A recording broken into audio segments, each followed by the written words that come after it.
Here's a tender truth about the nervous system and creative ambition and childhood trauma and being a survivor of childhood emotional neglect that I have not heard anyone talk about.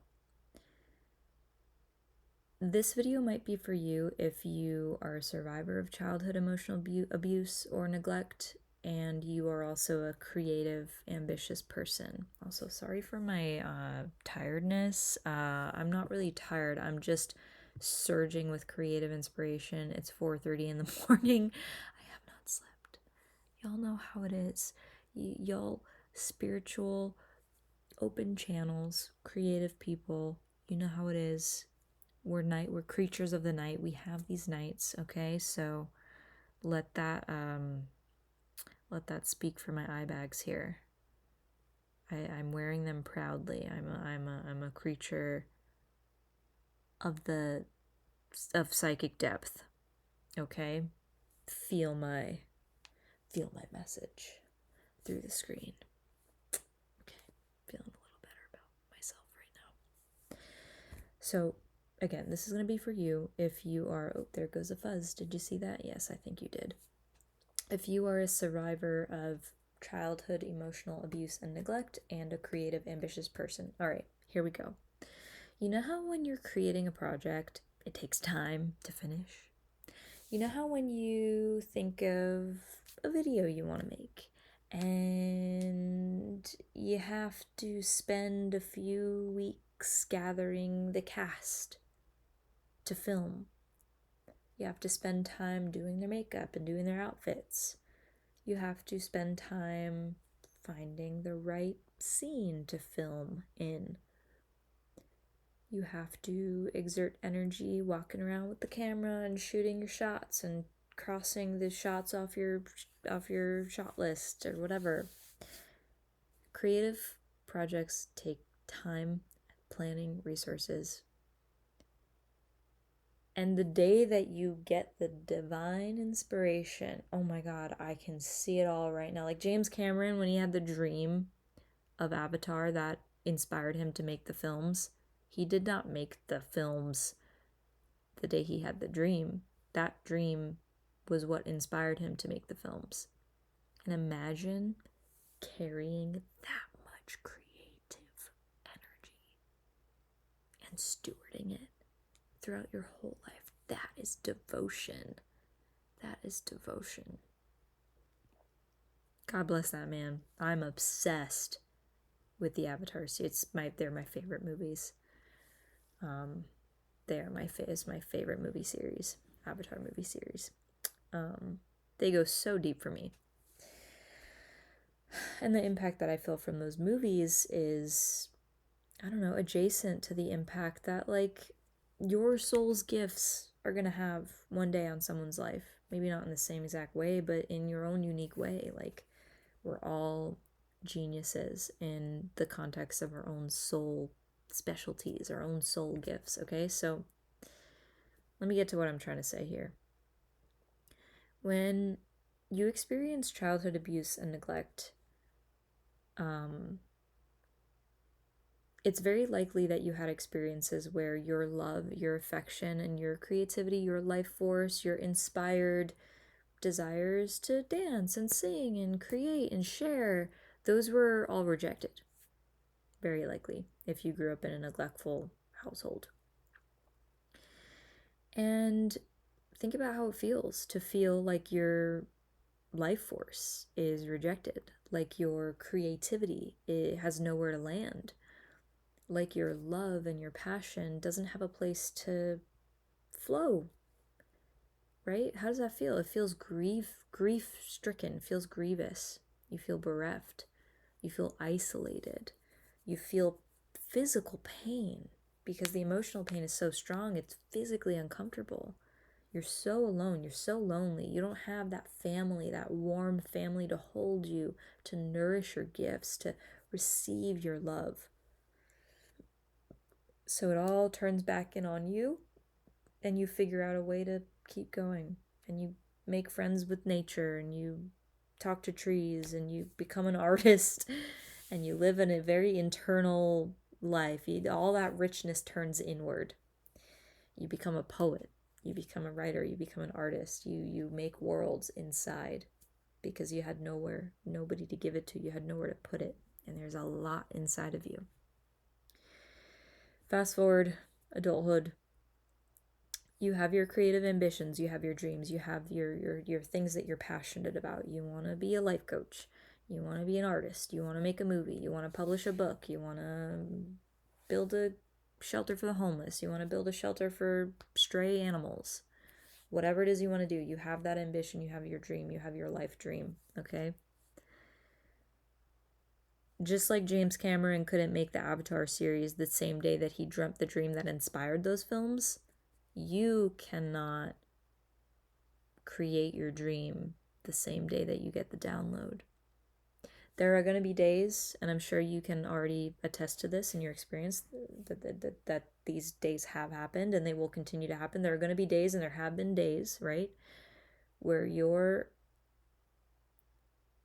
capacity to physically tangibly channel your dreams and your visions into action is really just on fire. You're going to have days where you're creating and you have the resources and you feel supported and it's just flowing. You're going to have those days. Likewise, you're going to have days where you need a break. You're going to have days where that vision is still in your heart, but your body's not able. You might get sick. You might be too tired. You might get a flat tire. Okay? Knock on wood. You might get a flat tire and you need to postpone your plans for the day, right? Life happens. We're not unlimitedly resourced human beings. The flesh has an expiration date. It gets recycled. This body, this form, it's going to die. But the spirit is eternal. And that's why being an ambitious, creative person is excruciatingly painful, especially for those who carry wounds, impressions of childhood neglect, specifically having no loving family or no place to receive your creativity and your spontaneous creative life force and your love. Because what you lacked in your childhood in terms of having a safe space to put your love into reflects exactly the experience that happens to creative, ambitious people on those days where your productivity regarding your creative project lulls. Does this make sense? So on the days when your resources are not there, like you haven't recruited the team or you don't have the materials you need to like build the thing that you dream of building, or you just don't have the energy, or maybe the guidance. Maybe it's a matter of guidance for you. Where do I start? What do I do? I don't even know where to begin. Pro tip, just start. Just start where you know best and let yourself fall trying. Reach for the stars, baby. And what do they say? Like, if you land among the moon, you're still closer than you were when you were on Earth. I don't know. Yeah. But, my brain, sorry, what was I saying? Yeah, when you have days where your ability to express your creativity lulls, it can mirror those childhood wounds of not having a place to pour your devotion, your creativity, your love into really, really deeply. And that can create, if you don't catch that, if you're not aware of it, it can create a mental spiral, and you might actually think to yourself, why can't I make my dreams come true? My dreams are never going to happen. By the way, that's a lie. This is just what the psyche creates when you miss that pivotal moment of recognizing that what the pain that you're feeling is not a reflection of the fruitfulness and the possibility of your dreams, but it is a reflection of that childhood wound of not having anywhere to receive that energy. So it's like when you're doing a creative project and you don't have what you need to fulfill the project, and you feel that echo of your childhood trauma, like no one's here to catch all this love, that echoes in your nervous system. As long as you're not aware of it, it's going to echo in your nervous system, and it's going to send your brain messages that say you should doubt your dreams, you should give up on your dreams, you're never going to make it happen, you may as well give up, you may as well, you've failed, or whatever it is. Is this making sense? I'm like, hello, person in the computer box, am I making sense to you? You, right there. Am I making sense? Tell me yes or no. Tell me. Let's have a conversation. Let me clarify if I'm not making sense. Am I making sense? Okay. I'll take that as a yes, because I didn't hear a no. So, okay, I think we're good. It's 4:30. I'm in a different universe right now, guys. So yeah. Let this be your reminder that your dreams are gonna happen. They are already happening. You have literally walked so many steps. You have lived so much life up until this day. So why would you give up? Taking a break doesn't mean giving up. Letting go does not mean giving up. Surrendering control does not mean giving up. But your nervous system might struggle with that if you haven't processed that trauma of the time that when you were a child, and surrendering and giving, and letting go of the fact that, your family is not giving you the love that you need. Your family is not receiving your warmth, your creativity, your affection. As a child, surrendering to that reality meant death. It meant social exclusion. It meant being left out in the cold. So psychically, you could not metabolize that truth. So now, when you're being called to metabolize that truth in a different context, your body braces, it resists. But where your body braces is where life is trying to enter, but it cannot flow. Do you see where I'm going with this? When you exhale and debrace around that holding pattern that said, I have nothing that is going to receive my love and my creative, spontaneous life force inspiration. When you let go around that belief, around that idea, around that experience, you're probably going to grieve, you might cry.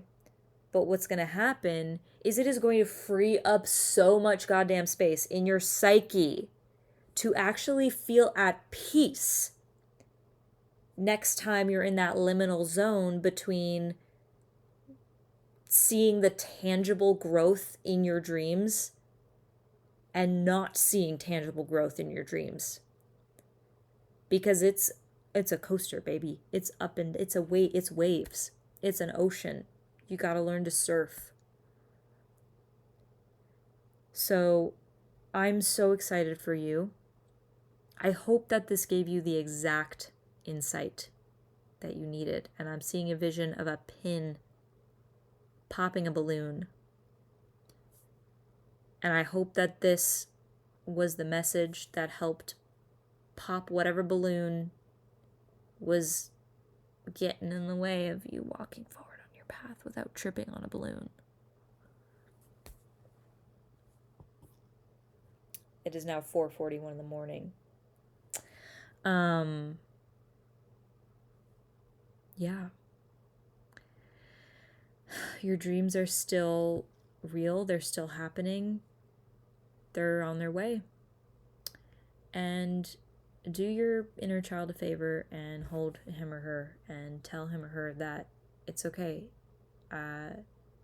I see you, and I know that you came from a family that couldn't hold your creativity. I know you came from a family that couldn't acknowledge your gifts or your love, right? But they're in the past now. That happened, and we're here. We're here right now. And now we have XYZ resources that we can channel ourselves into. And they might not be accessible right now because maybe we're too tired to do anything, or they might not be accessible now because maybe we need to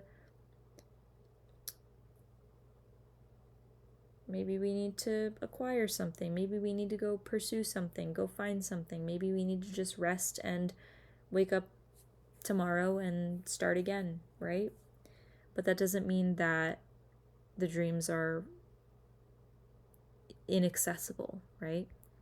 So my prayer for you is that you find peace in letting your energy flow through the channels that it was divinely designed to flow through, and that you heal that part of you through loving presence. You heal that part of your heart that expects life to just drop and not support you and fall away.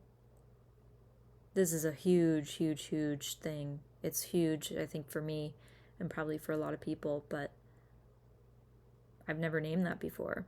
It's the distinction. It's the, what am I trying to say? It's such a unique wound that I experience very subtly, because I had some days. I'll tell you a little personal, bit, and then I'm gonna say goodnight. But I've been having a lot of days where my creativity and my ambitions have been like fruiting, like bearing beautiful fruits, and I'm just like, wow. And today especially, I had so much creative energy to pour through me, and I received amazing feedback from the people that I was sharing it with. And, I was here laying in bed, kind of wired, feeling so inspired, so much, like so many visions and creative channels just like surging through my system. I'm unable to sleep. I'm just like so inspired. But my body is like, it's like almost 5 a.m. Like, it's okay to have these nights every once in a while, but I do not want it to be my lifestyle, and it's not. But this is a thing of these times in my life. But anyway, I was laying in bed and I was like, oh, I felt this disparity between my creative energy and my body's capacity to express it. And specifically with that, I mentioned this in my previous video, but like, I don't have certain mediums, certain materials, certain resources that I need in order to express very specific crafts or aspects of my soul or messages or ways of being. Yet I envision those ways of being. So I feel that disparity between the vision and the tangible result. And that tension, I realize, does not equate to the worthiness of my dreams. However, it is a reflection of the child version of me who poured and poured and poured and gave and gave and gave and loved and loved and loved, but was never received and never reciprocated. So having that in mind, it frees up so much psychic space, as I was saying, to actually dwell peacefully in that liminal space, because it allows you to see that, oh my God, like, actually my dreams are on the way. Like, they are coming true. The reason I'm feeling sad, the reason I'm feeling hopeless right now is not because my dreams aren't happening. It's not because I'm not able to utilize, the resources that I don't physically have in front of me. It's because, again, for the people in the back, the child version of me recognizes that feeling, that tension between wanting and having, that energy signature. The first time I felt that was when I was a child and I reached out for affection or love or to share something I loved, but it wasn't received and it wasn't mirrored. So, if you're also a neglect survivor and a creative, ambitious person, I hope this healed something in your heart tonight, okay? And the last thing I'll say, not trying to sell you something, but if you do want to pay me for my services, I'm more than happy to offer one-on-one psychic readings. And in the future, I will be offering like one-on-one deep dives, kind of like coaching, intuitive guidance, or whatever. There's no pressure, but I'm here for that. I'm just letting you know I'm going to be offering that, and I do currently offer readings, intuitive body art scan readings. You can send me a message to learn more about it and see if it's something that you want to dive into. But I really enjoy being a soul mirror of sorts. I'm an intuitive seer, feeler. I read into your field, I map what I see, I listen, I ask questions, and I just mirror and I meet you where you're at. And so if you feel like you could learn from me, or like you, I don't know, could use my guidance or support, I am here. I'm available for that. So yeah, if that calls to you, send me a message here on YouTube or on Instagram at Rustic Peach. But with that, I bid you farewell, my friends. I'm truly in a different realm. My brain chemistry is doing something it does not do in the daylight hours.